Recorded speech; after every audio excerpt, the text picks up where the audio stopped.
മോളെ സൂക്ഷിച്ചു വേണേ. ആ ഇതിപ്പോ 12ാമത്തോടെ ഈ മാസം മാറുന്നത്.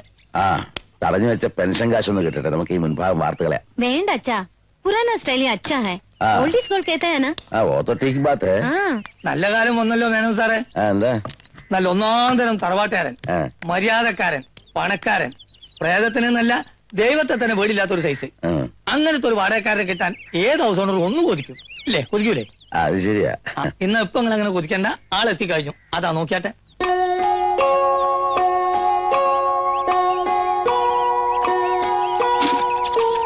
കോൺട്രാക്ടറാ. നമ്മളെ പഞ്ചായത്തിന്റെ ഹാളും സ്റ്റേജൊക്കെ ഉണ്ടാക്കുന്നില്ലേ? നമ്മൾ ജംഗ്ഷന്റെ പടിഞ്ഞാറ് ഭാഗത്തെ ഈ മൂപ്പർക്കാണ് അതിന്റെ കരാറ്. ആ പണി ചെയ്താൻ എന്തായാലും കുറച്ച് സമയം എടുക്കും. വിവരം അറിഞ്ഞ ഉടനെ ഞാൻ പോയി കൊത്തി ആള് വീണു. ഒന്ന് അഡ്വാൻസ് മേടിച്ചാട്ടെ. കുടുംബം വന്നിട്ടില്ലേ? കുടുംബോ? ഇല്ലാത്ത കുടുംബം ആളെ എവിടുന്ന് കൊണ്ടുവരാനാ? മൂപ്പർ ബാച്ചിലറാ. ഓ,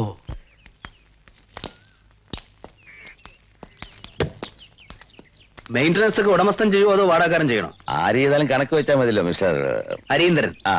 ഞാൻ ശേഖര മേനോൻ, ഇൻകം ടാക്സിലായിരുന്നു. ഓ മനസ്സിലായി. അങ്ങനെ സമ്പാദിച്ചാവും വസ്തുവകകളൊക്കെ. അങ്ങനെ സമ്പാദിച്ചൊന്നുമല്ല. അതെ, മാനാഭിമാനവും അന്തസ്സും മാന്യതയാണ് മേനോൻ സാറിന്റെ ആകെ സമ്പാദ്യം. പിന്നെ സ്ഫടികപാത്രം പോലെ കലർപ്പില്ലാത്ത 3 കുട്ടികളും. കുട്ടികൾ ഒച്ചമ്പകളും ഉണ്ടാക്കി വാടകക്കാരനെ സ്വര്യം കെടുത്താൻ പാടില്ല. ഒച്ചിമ്പാൾ ഉണ്ടാക്കാൻ അവർ നഴ്സറി കുട്ടികളൊന്നല്ലേ? ആ പിന്നെ ഒരു പ്രത്യേക കാര്യം പറയാനുണ്ട്. ഞാൻ ആളുകളായിട്ട് അധികം മിങ്കിൾ ചെയ്യാറില്ല. എന്റെ അടുത്ത് മറ്റുള്ളവരും അങ്ങനെ ആയാൽ വളരെ നല്ലത്. എന്ന് വെച്ചാൽ സ്വന്തം കാര്യം സിന്ദാബാദ് അർത്ഥം. അങ്ങനത്തെ ഒരാളെ തന്നെ മേനോൻ സാറും അന്വേഷിക്കുന്നത്. എന്നാ പിന്നെ അഡ്വാൻസ് എത്രയും പെട്ടെന്ന് കൊടുക്കുന്നല്ലോ ചെയ്തോ. അല്ല, വാടക ചീട്ട് ഒപ്പിടാതെ എന്താണ് സാറ്? നമ്മളൊക്കെ മനുഷ്യന്മാരല്ലേ? ഒരു പരസ്പര വിശ്വാസത്തിന് പുറത്തു നിന്നല്ലാതെ നിങ്ങൾ അങ്ങോട്ട് കൊടുക്കും. അതല്ല ബ്രോക്കറെ, നമ്മളൊരു കാര്യം. ബ്രോക്കറല്ല, മാഷ്, കുഞ്ഞാലിക്കുട്ടി മാഷ്. നിങ്ങൾ അഡ്വാൻസ് അങ്ങോട്ട് കൊടുക്കും. ഇതാ എന്നും കൂടി നോക്കില്ല. ഇതാണ് വിശ്വാസം. നിങ്ങളെ താമസിയാതെ പെട്ടിയും കറിയൊക്കെ എടുത്ത് അത് കയറിക്കോളി.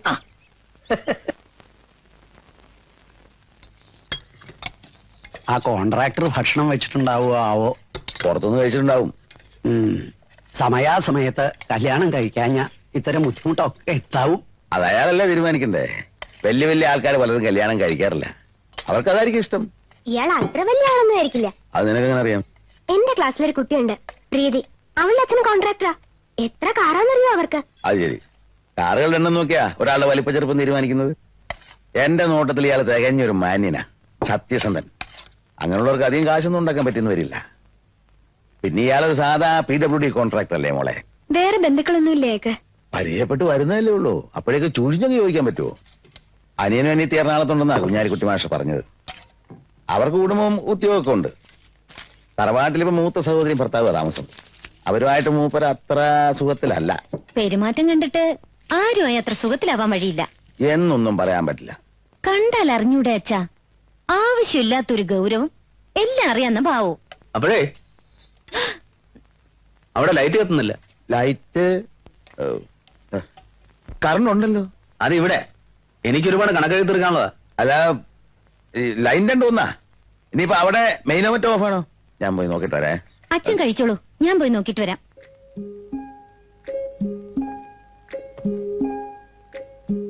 കഴിഞ്ഞിട്ടാണ്.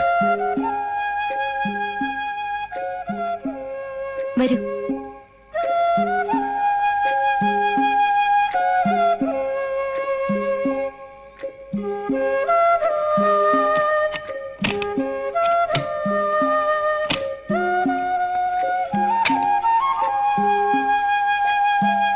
ഫ്യൂസ് പോയതാന്നാ തോന്നുന്നേ.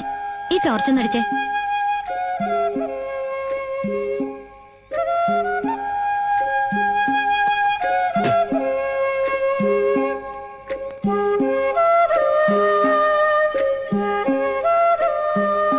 ഇവിടെ പ്രേതശല്യം ഉണ്ടെന്നൊക്കെ ആ ബ്രോക്കർ വെറുതെ പറഞ്ഞാണല്ലേ? വെറുതെ ഒന്നുമല്ല, മാഷ് നേരിട്ട് കണ്ടുത്രേ. അതുപോലെ നിഴലോ മറ്റോ കൊണ്ട് പേടിച്ചതാവും. പിന്നെ 20-ാം നൂറ്റാണ്ടിലെ പ്രേതം. നൂറ്റാണ്ടിന്റെ കണക്ക് നോക്കിയിട്ടൊന്നുമല്ല പ്രേതം വരിക. ഇന്നൊരാത്മാവ് പ്രേതമായി മാറിയാൽ ആ പ്രേതം പ്രപഞ്ചം അവസാനിക്കുന്നവരെ ജീവിക്കും. ടോർച്ച് ഇങ്ങോട്ട്. വാസ്തവത്തില് മനസ്സിന് ധൈര്യമില്ലാത്തതൊക്കെ ഇതിനകത്ത് തോന്നുന്നു. എങ്ങനെയൊക്കെ? എന്തെങ്കിലും കണ്ട ഉടനെ പ്രേതാണെന്നും പിശാചാണെന്നും ഒക്കെ. കുറച്ച് പേടിയുണ്ടല്ലേ? എനിക്കോ? പിന്നെന്തിനാ അത് തന്നെ ഇങ്ങനെ ആലോചിച്ചോണ്ടിരിക്കുന്നത്?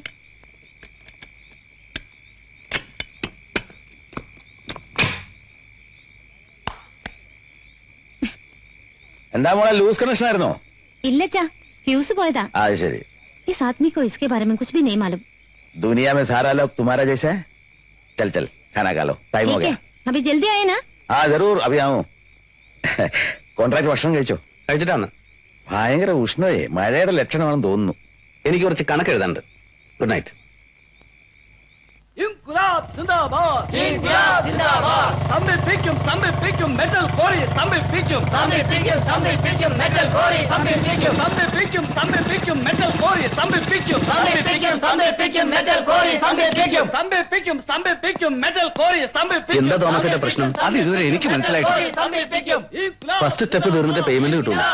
കോൺക്രീറ്റ് തീർന്നെങ്കിൽ ഇനി ഒരു 8 ലോഡ് മെറ്റലെങ്കിലും വേണ്ടി വരും. 2 ദിവസമുള്ളിൽ സമരം തരും. തിരുവനന്തപുരത്തേക്ക് ആള് പോയിട്ടുണ്ട്.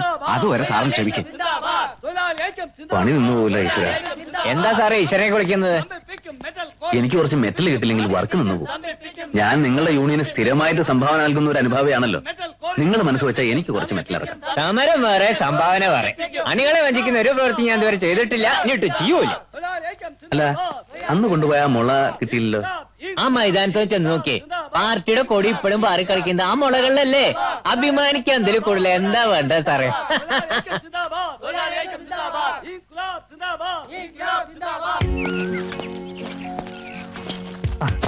ഈ കോൺട്രാക്ടർ ഹരീന്ദ്രനാഥ്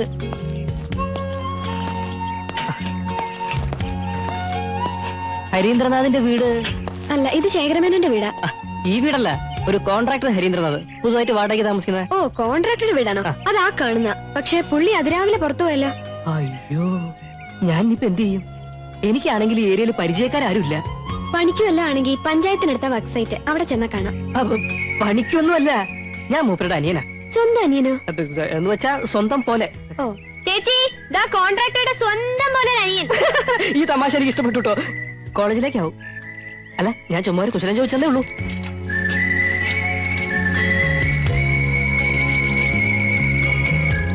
മിടുക്കി കുട്ടി. എന്താ? മീനാക്ഷി കുട്ടി തന്നെ, എന്റെ അനിയത്തിയെ. അവളുടെ അതേ ഛായ. എഴുവാ കരിക്ക് കൊണ്ടുവരാൻ പോയാൻ ചത്തോ? നേരം അത്രേ വരാനുണ്ട് സാർ. ഇപ്പോഴാണ് ബാലു ഇല്ലാത്തതിന്റെ കുറവ് മനസ്സിലാക്കുന്നത്. താൻ ഒരു കൂൾ ഡ്രിങ്ക്സ് എങ്കിലും വാങ്ങിച്ചോണ്ടുവാ. വന്നിരിക്കുന്ന എഞ്ചിനീയറാ.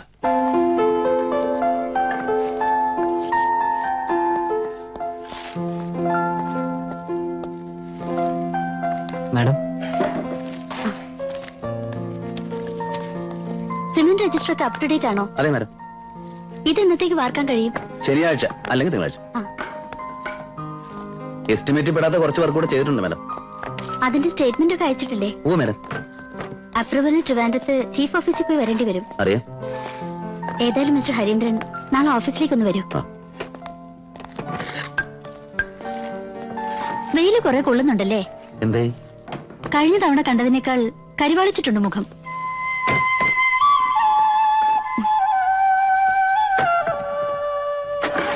വരട്ടെ.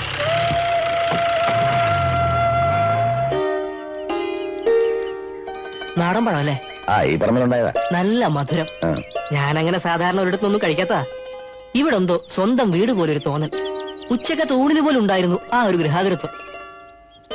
इसका मतलब क्या है? ഗൃഹാതുരത്വം? ഗൃഹാതുരത്വം എന്ന് പറഞ്ഞാ എനിക്കറിയാതെ വിട്ടത്.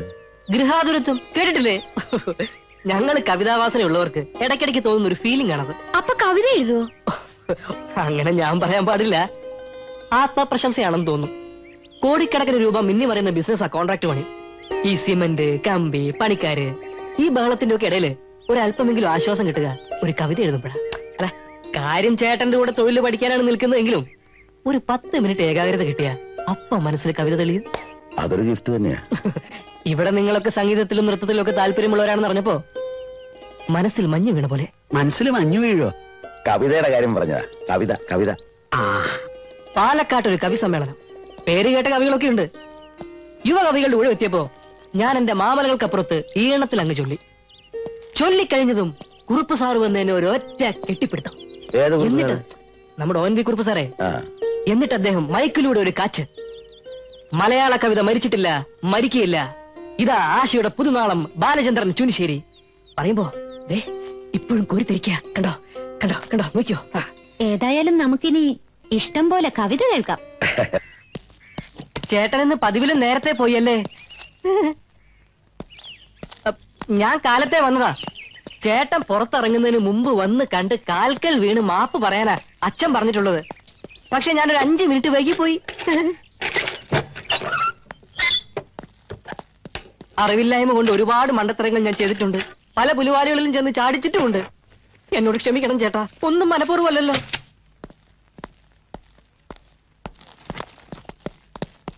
ഇറങ്ങടാ പട്ടി പുറത്ത് എന്ന അച്ഛൻ. ഹരി എന്റെ മോനെ പോലെയാണ്. അവന് വേണ്ടാത്ത നിന്നെ എനിക്കും വേണ്ട എന്ന് അമ്മ. എന്നെ വീട്ടിൽ കയറ്റുന്നില്ല ചേട്ടാ. ചേട്ടനും കൂടെ കൈയൊഴിഞ്ഞാൽ ഒരു മുഴം കയറിൽ ഞാൻ ഈ ജന്മം അവസാനിപ്പിക്കൂ.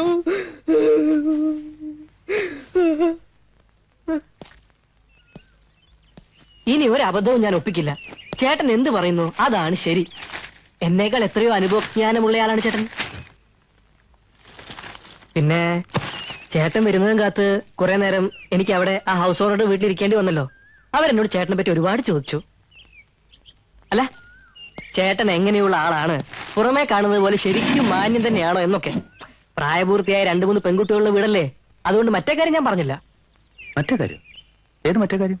അത് മറ്റേ നമ്മുടെ നെന്മാറ പോലീസ് സ്റ്റേഷൻ, മറ്റേ പെണ്ണ് കേസേ, ലോക്കപ്പ് 3 ദിവസം. അത് ഞാൻ പറഞ്ഞില്ല. അവരത് അറിയാൻ വേണ്ട. നീ ആ പുറത്തുള്ള മുറി ഉപയോഗിച്ചാൽ മതി. ഇവിടെ എന്റെ കുറെ സാധനങ്ങളുണ്ട്. ഓ, എനിക്ക് ഈ വരാന്തയായാലും മതി. കിടത്തക്ക തൈ തത്തൈ കിടത്തക്ക താത്തി താത്തൈ തത്തൈ താത്തി താത്തൈ തത്തൈ താത്തി താത്തൈ തത്തൈ താത്തി താത്തൈ തത്തൈ കിടത്തക്ക താത്തി താ കിടത്തക്ക തൈ തത്തൈ കിടത്തക്ക താത്തി താത്തൈ തത്തൈ താത്തി താത്തൈ തത്തൈ താത്തി താ. നിർത്തണ്ട ചേച്ചി, ഒരു സെക്കൻഡ്. വെളിച്ചെണ്ണ ഉണ്ടാവും കുറച്ചെടുക്കാൻ. പപ്പടം കാച്ച നോക്കിയപ്പോഴാ കണ്ടത്. ഒരു തുള്ളി പോലും ഇല്ല. ചേട്ടനും നോക്കിയില്ല, ഞാനും നോക്കിയില്ല. ഇനിയിപ്പൊ കടയിൽ പോയി മേടിക്കാന്ന് വെച്ചാ ചോറടുപ്പത്താ. കുറച്ച് കഴിഞ്ഞ് തിരിച്ചു തരാം. ഇത്തിരി വെളിച്ചെണ്ണ ചോദിക്കാൻ ഇത്ര വലിയ വിശദീകരണം വേണോ?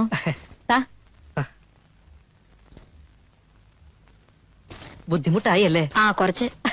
നല്ല ഹ്യൂമർ സെൻസ് ഉണ്ട് ടീച്ചർക്ക്. അടുക്കളപ്പണി നമുക്കല്ലേ? അതെ. അയ്യോ അല്ലല്ല, ഒരു ദിവസം ചേട്ടൻ വെച്ചാ ഒരു ദിവസം ഞാൻ വെക്കും, പിന്നെ ചേട്ടൻ വെച്ചാ പിന്നെ ഒരു ദിവസം ഞാൻ വെക്കും. അങ്ങനെ അഡ്ജസ്റ്റ്മെന്റാ. ഒരു കോൺട്രാക്ടർ ആയാൽ എല്ലാം അറിഞ്ഞിരിക്കണമെന്നാ എന്റെ അച്ഛൻ ചേട്ടനെ പഠിപ്പിച്ചത്. അതിപ്പോ ചേട്ടൻ എന്നെ പഠിപ്പിക്കുക. പഠിച്ചു വരുന്നു. ഇന്ന് ക്ലാസ്സിൽ പോയില്ലേ? ഞായറാഴ്ച വിടറോ ക്ലാസ്? ഓ, ഞാനതങ്ങ് മറന്നുപോയി. സത്യം പറയാലോ, ഒരു കോൺട്രാക്ടർ ലൈഫ് ഉണ്ടല്ലോ, അപ്പോ അമ്മാവാ ടെറിബിൾ. പണി തുടങ്ങി കഴിഞ്ഞാ പിന്നെ ഡേറ്റും വീക്കും ഒന്നും ഓർമ്മ ഉണ്ടാവില്ല. Completely out of order. കണ്ടപ്പോഴേ മനസ്സിലായി. ബാലുവിന്റെ ചേട്ടന് ഉറക്കൊന്നുമില്ലേ? രാത്രി ഒരുപാട് നേരം ലൈറ്റ് കണ്ടുല്ലോ. ചേട്ടൻ നേരത്തെ ഉറങ്ങി. ഞാൻ പണിപ്പുരയിലായിരുന്നു. ഓ, നൈറ്റ് വർക്കും ഉണ്ടോ? ഈ കമ്പി മുറിക്കലും സിമെന്റ് മിക്സ് ചെയ്യലും ഒക്കെ? അയ്യ, ആ വർക്കല്ല, സർഗസൃഷ്ടി. മനസ്സിലൊരു കവിതയുടെ തീപ്പൊരി വീണിട്ട് കുറച്ച് ദിവസമായി. അതൊന്ന് ആണി കത്തിക്കാൻ തുടങ്ങായിരുന്നു. എന്നിട്ട് കത്തിയോ? ഒരുവിധം. കാലത്ത് എണീറ്റ് വായിച്ചു നോക്കിയപ്പോ എഴുതിയ ഞാൻ പോലും കോരിത്തിരിച്ചു പോയി. തുടക്കം എങ്ങനെയായിരുന്നു? തുടക്കം, അയ്യോ അരിവ് എന്ത് ചീഞ്ഞു കാണും.